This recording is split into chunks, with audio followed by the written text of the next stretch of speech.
warming up, I'd like to give another brief introduction to Sourabh. We were just chatting outside. I'm really impressed with the range and the diversity of work that Sourabh does. As he defined, from chair to city, you name it, he designs it all.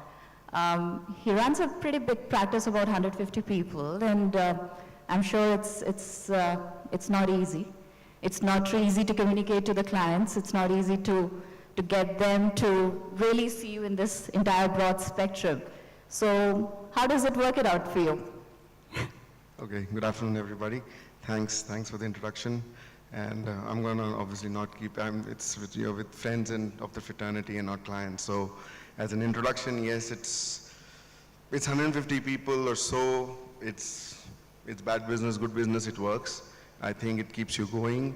What keeps you going is definitely not the numbers, but what keeps you going is the kind of work and the kind of clients you keep getting and improving by every project. And that really helps. Nice, nice. But Sourabh, how are you, I mean, is it the tradition, as we know in design, most of the time it's referral-based business, you know, you do good work and people kind of come back to you. Is that continues to be your philosophy of getting more clients? Because you're also reaching a point that you're kind of scaling, right? You're at that point. Well, when I started my practice 15 years back, I knew nobody in the industry, but luckily I think we still have design competitions, and that really helps. So at least in the architectural fraternity, quite a few good public projects become competitions, and that's always a good start. And once you start establishing with putting something up there, I think then it's more referencing, and yeah, people just come and you can pick. So what has really worked very well for us as well is that for the last 6 to 7 years, we've had our own studio, which is like a filter in itself. So people coming in there as an office, as an environment, as a space, I think that already starts attracting the right kind of people. And then it means right kind of projects, and then it does give us the power to then build the right kind of things. So as an architect, you say the environment makes a big difference, you know, create a fantastic studio and you've got right people. Exactly how I sell it to all the clients. That's interesting. Moving on to the whole idea of, I mean, the whole value of design.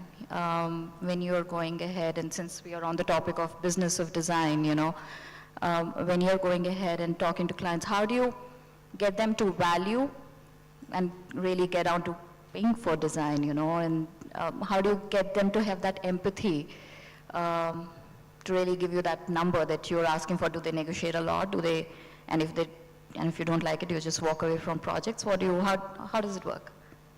Well, I think pretty much I think a lot of design people should be already doing here. I think we try and get under the skin of the client. And if you try to be on their side from day one, if you try to be inclusive in your design from starting with the brief or questioning the brief to making it and being make them a part of the process, I think they start buying in much more.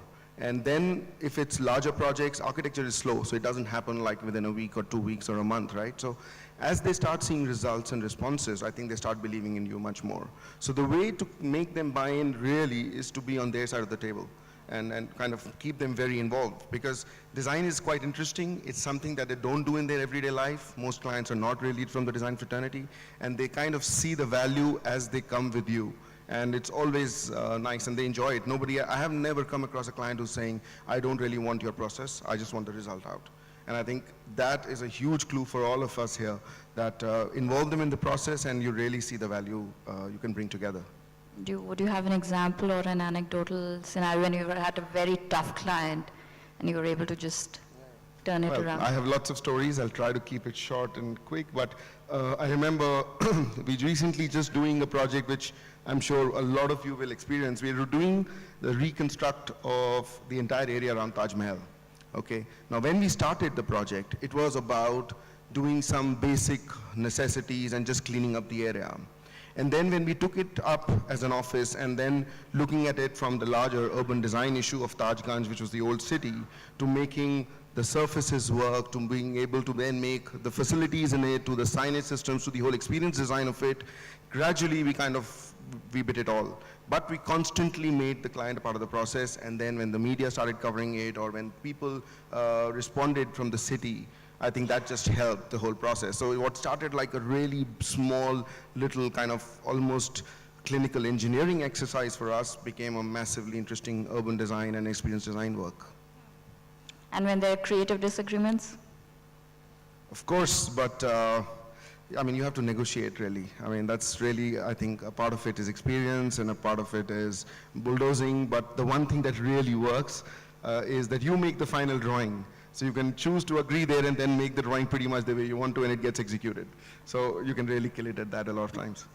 That's fantastic. You make the final drawing. Switching gears into your organization, I find it very interesting again that 150 people, wide range of projects, one person at the helm. And if you are going to, how do you make it work? I'm sure multiple projects happening. Well, clearly I have not figured it out, and that's what makes me work from morning 7 till midnight or whatever. So it's something that I would need help, and I'm going to listen to everybody here and get some help on. But I think, there is phenomenal talent in the country right now, okay? And there's so much work that if you kind of have a practice that kind of works well with teams, I think you can just make it happen. You don't need to kind of manage and monitor everything to the last detail. Luckily, we've had people working with us for pretty much the entire age of the office, and so that really helps. But you need to constantly inspire, and you constantly need to do things to make them feel hugely a part of the organization or a part of a learning curve that the office is kind of taking it on. So we do a couple of interesting things like writing these monthly newsletters which go out as physical copies to all our fraternity, and then people get a chance to write and think, and that makes them feel important and they grow. Or we do these annual trips to some part of the world to just submerge ourselves into, just immerse ourselves into design. And these are these really basic camping, cooking, driving trips, which I think is a massive value because you're just drenched in design for 10 days and you think, talk, sleep, eat, design, and look at the best part of design globally. And are these trips company sponsored or do people end up paying for it? Well, I am a firm believer of you give it for free and they don't value it. So you've got to earn it, they have to apply for it, the company hugely subsidizes it, but what happens is that because you're going as a group and we are well versed in the fraternity, we are able to connect and get extremely reasonable, doable things. And I try to facilitate, so they pretty much can get a 4,000 rupee cut across their whole year of salary and get these 12 days or 15 days of somewhere in Europe, which otherwise could never happen for them. So it's about building that culture and the cohesiveness and energy, and you're supporting them as an organization to go ahead. Yeah, I think, see, that's the way I feel it works on design front. But when you come to numbers, it's a different ball game. I mean, you still struggle. I think I do get my sleepless nights and I still can't pay salaries on time and it's still the client fights. I think all of us do that. And we need to kind of just keep improving and working on it. India is tough. Clients do not realize the design value. They would not like to pay. The government jobs have an incredibly low kind of a fee structure. These are realities which are kind of improving from my first assignment to my assignment in my 15th year. Of course, there's a big change and improvement, but it's tough. Wow. So I've been given that 5-minute signal. So I guess I can take some questions from the audience right now. Yeah, we've got one question there. Can somebody hand over the mic, please?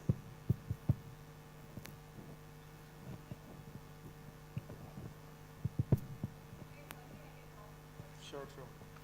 We got them. Hello.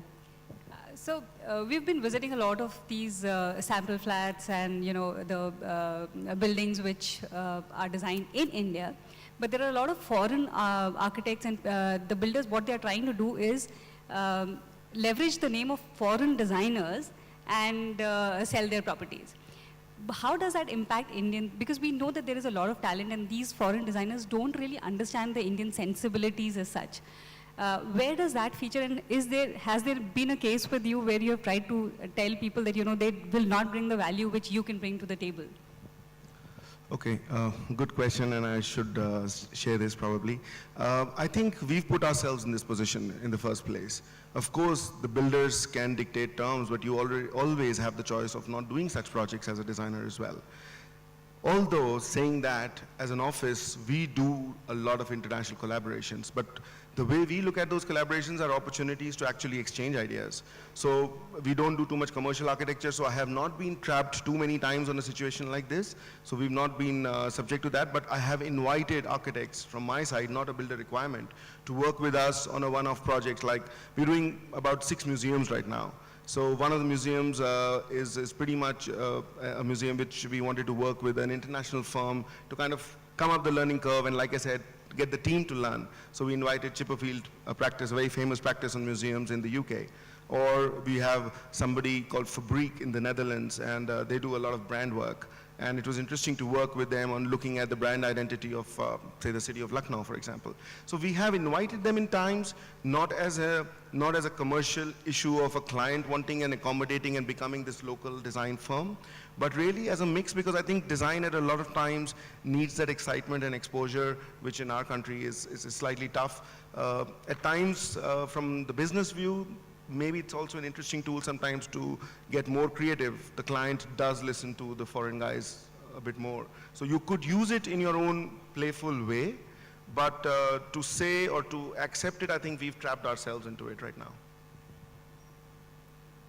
now. Any more questions? One more there.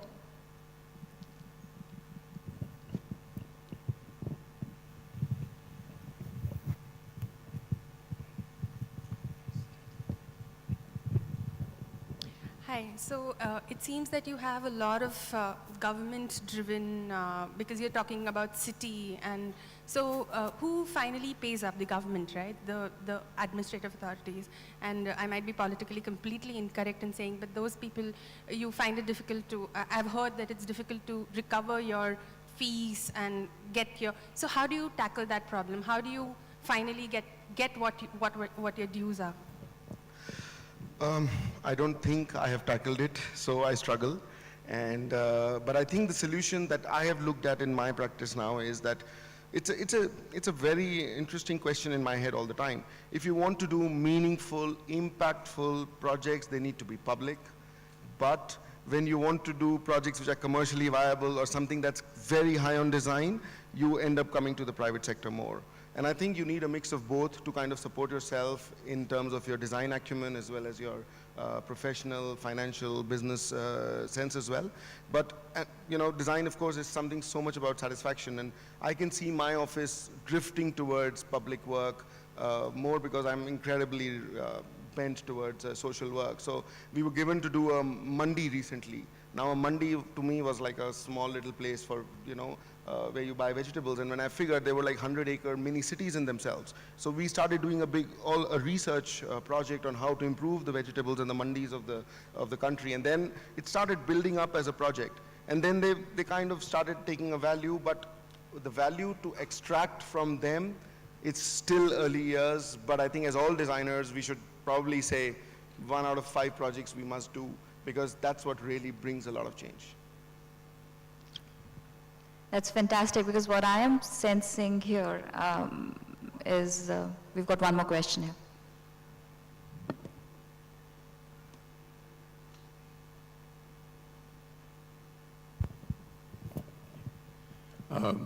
You've been talking about the problems in recovering the dues, legitimate dues. You know, every one of us who is in the profession of architecture or design, they have been complaining about this.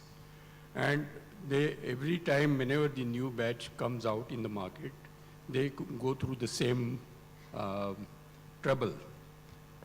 Do you think there is any possibility of including the module of business learning in the course of architecture? Because in the architecture program, there is no provision of learning. Even in the professional practice, nobody talks about money. And I think that sensitivity is not created during the academic time also, and then everyone suffers. So do you think there is any possibility of advising Council of Architecture to include some kind of a module in the academic Well, I'm actually pondering with this because I am entering into the education space as well myself. And I definitely think that's true, that needs to be there from early days within our practice, because otherwise, when you come out of your education system, you're pretty much not there to start. And I think you need the entrepreneurs in India to be able to have these, because design only starts making sense to people when you show the business sense of it. And so I think that's definitely a big module that needs to come in. I never learned much in that professional practice in my education in Ahmedabad, but it needs to be done. The council definitely can help, but I think the larger reality is that the society or the clients are not so matured yet, so they don't see that value so much. I mean, you get a 3% or a 1% fee on a government project, or even a private client is happy to spend money on his building, but not on the design at any level. I think it's more about them understanding that as well. So it's not really just the trick of you being able to convince the client, it's a maturity. But I'm an optimist, and I see the hope and I see the difference. I mean, from last 10 years, it's really moved, and the fact that there's so many design offices coming up, I think is really helping. There is absolutely no reason to feel insecure. There is just so much work. So more the merrier is the way I feel on design practices right now. Yeah, thank you. One last question. I think we'll have to wrap Wrap up. up. Thank you so much. It was wonderful. Thank you, Kanika. Thank you, Sourabh.